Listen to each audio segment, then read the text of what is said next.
Welcome to Not Milk Never Milk. Subscribe if you're lactose intolerant. In this video, I will explain how to play Spider Solitaire on your computer. This classic card game uses 2 decks of cards, totaling 104 cards.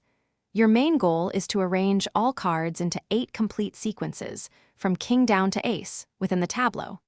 We will cover the game's layout, basic moves, and winning strategies to help you master it quickly and enjoyably.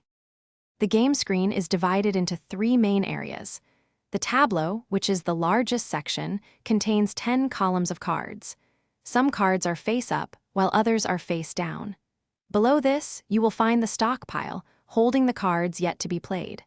Finally, the 8 foundation piles are where you will place your completed king to ace sequences. To play, click and drag cards.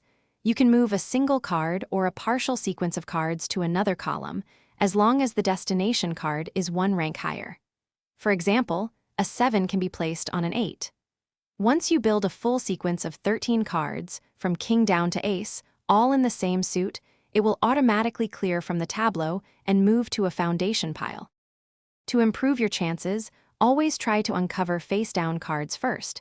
This expands your options. Creating empty columns is also very powerful, as you can move any card or sequence into an empty space. Lastly, be strategic with the stockpile. Only deal new cards when you have exhausted all other possible moves within the tableau, as this can sometimes complicate your game. Thanks for watching. If this was helpful, leave a like and consider subscribing. See you next time.